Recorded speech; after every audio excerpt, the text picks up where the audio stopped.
කඳුළු තිබුණාද මාවතේ රුදුරු හන්දාම ජීවිතේ වතුර හෙව්වාද හාමතේ දදුරු නැති රැක නිදිමතේ අපි පාවෙන ලෝකේ ඇවිදින චාරිකාවේ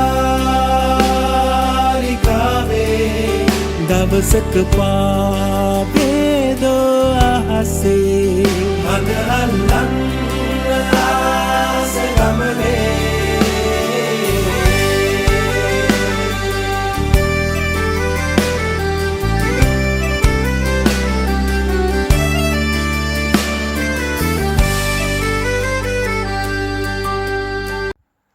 අපි මේ කොහෙද ඇවිත් ඉන්නේ කියලා හිතා ගන්න පුළුවන්ද?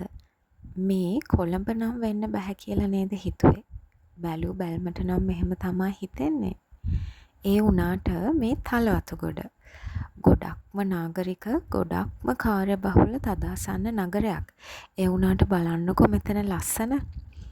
මමත් මේ වගේ තැනක් මෙහි තියෙනවා කියලා දැනගත්තේ අද.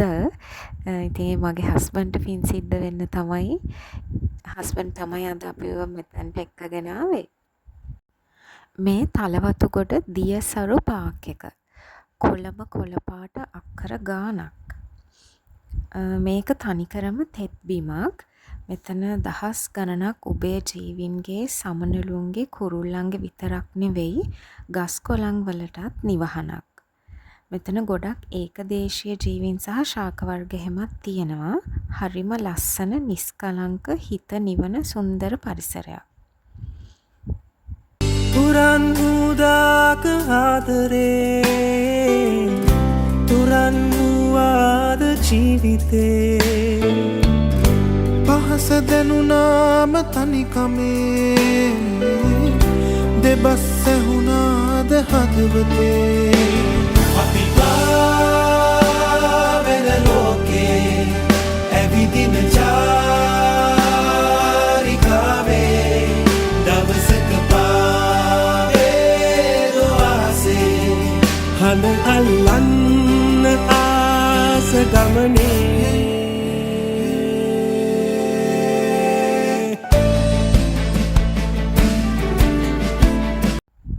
ඉතින් මුළු දවසක්ම වුණත් මෙතන ඇවිදින්න පුළුවන්. මුළු භූමි ප්‍රමාණය අක්කර 60ක් විතර වෙනවා කියලා තමයි සඳහන් වෙලා තිබ්බේ. එන්ට්‍රන්ස් ටිකට් එකක් ගන්නත් ඕනේ. ඒ වගේම හවස 6 වෙනකොට මේ පාක් එක වහනවා. ඉතින් මේ පාක් එක ගොඩාක් ලස්සනට හදලා තියෙනවා වගේම මෙතන ස්ටාෆ් එක ගොඩාක් ලස්සනට මේක මේන්ටේන් කරනවා. ඉතින් බලන්න යන අයත් මේ වටිනා භූමිය අපවිත්‍ර කරන්නේ නැතුව මෙතන ජීවත් වෙන ජීවීන්ට බාධාවක් නොවන විදියට මෙතන සුන්දරත්වය විඳ ගන්න ඕනේ. මෙතන එන්ට්‍රන්ස් එකේ මැප් එකේ පෙන්නලා තිබ්බ විදිහට බෝට් සර්විස් එකක් තියෙනවා, ස්ටඩි සෙන්ටර් එකක් තියෙනවා, සුවනියර් ෂොප් එකක්, ඉන්ෆර්මේෂන් සෙන්ටර් එකක්, එතකොට තව ෆොටෝ ෂූට් වලටත් මෙතන ඒ ෆැසිලිටි එකක් තියෙනවා. ඉතින් අපි ගිය දවසෙත් චූටි බබෙක්ගේ බර්ත්ඩේ ෆොටෝ ෂූට් එකක් තිබ්බා. මෙතන ස්ටාෆ් එකෙන් පර්මිෂන් අරන් බුකින් එකක් දාලා පේමන්ට් එකකුත් කරන්න ඕනේ. ගාන නම් මං හරියටම දන්නේ නැහැ. ඒ ෆොටෝ ෂූට් ෆැසිලිටි එකත් මෙතන තියෙනවා. ඕන කෙනෙක්ට කරගන්න පුළුවන්. තව ඔය A level වලට හැම ප්‍රොජෙක්ට් කරන නංගිලා මල්ලිලාටත් මං හිතනවා මෙතන ගොඩක් වැදගත් තැනක් වෙයි කියලා. ඒ වගේ දේවල් වලටත් මෙතනට මං හිතන්නේ ස්ටුඩන්ට්ස්ලා එනවා. ඒගොල්ලොන්ටත් වෙනම ඒරියා එකක් මෙතන වෙන් කරලා තියෙනවා. ඉතින් තව ගොඩක් ඔය වතුර ආශ්‍රිත තැන්වල කිඹුලෝ හැමත් ඉන්නවා මෙතන. ඒවට නෝටිස් බෝඩ් දාලා තියෙනවා ඒ වගේ තැන්වල. වගේම මේක හවස 6ට වහන්නත් හේතුව ඒක තමයි. මොකද සමහර ටිකක් ඒ වගේ භයානක සත්තු කරුවල වැටෙනකොට එළියට එනවා කියලා තමයි කියන්නේ. හඳුන් දිවියෝ හැමත් මේකේ ඉන්නවා. ඉතින් ඒ වගේ සත්තු ටිකක් රෑ වෙනකොට එළියට එනවා. ඒ හින්දා තමයි 6ට වහන්නේ.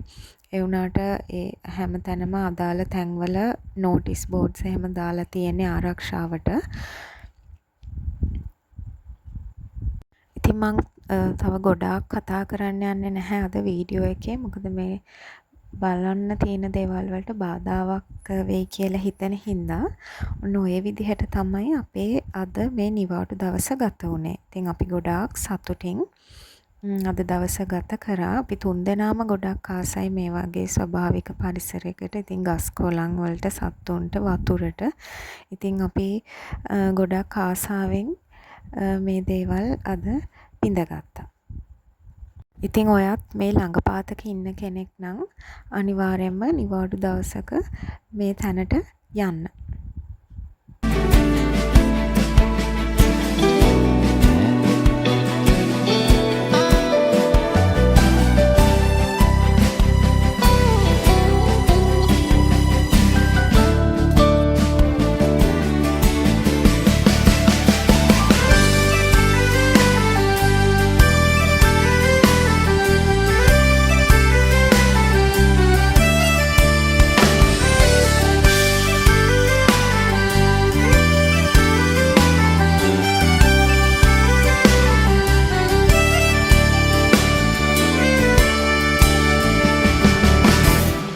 සතුට හෙව්වාට දස අතේ කඳුළු ආවාද හිතු මතේ නොමැති උදාක කැමති දේ අඳුරගත්තාද හිත අපේ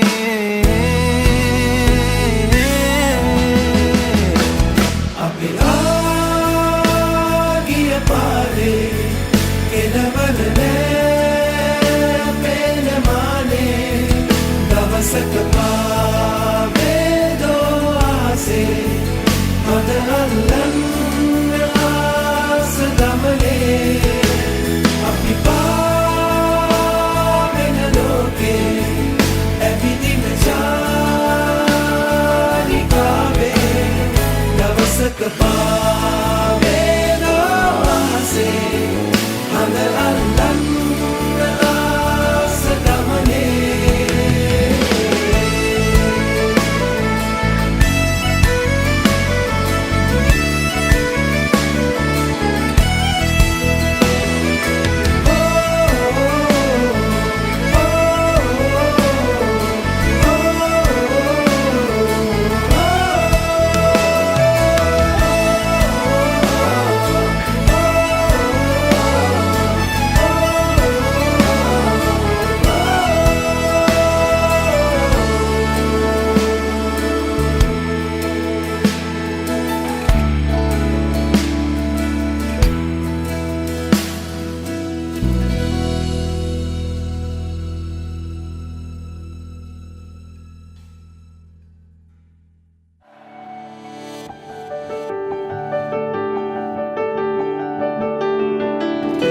කඳුළු තිබුණාද මාවතේ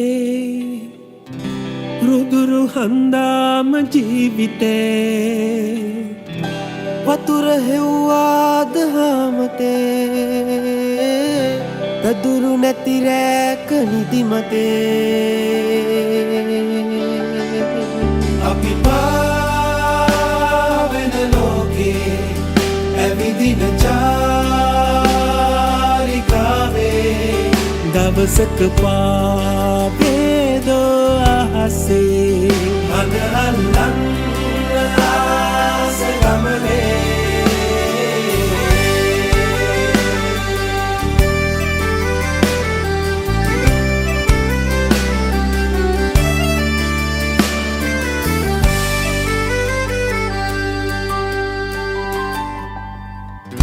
පුරන් උදාක ආදරේ තුරන් වූවාද ජීවිතේ පහස දැනුනාම තනිකමේ දෙබස් ඇහුණාද හදවතේ අපි පාවෙන ලෝකේ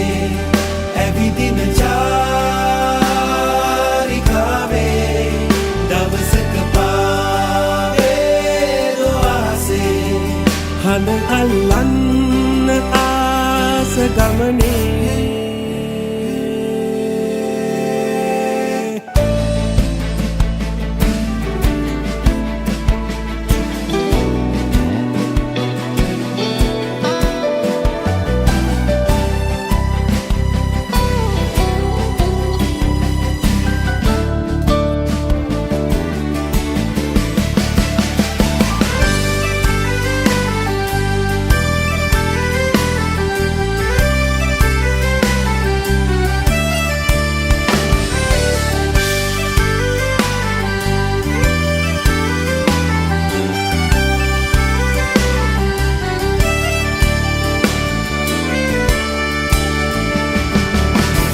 සතුට හෙව්වාට දස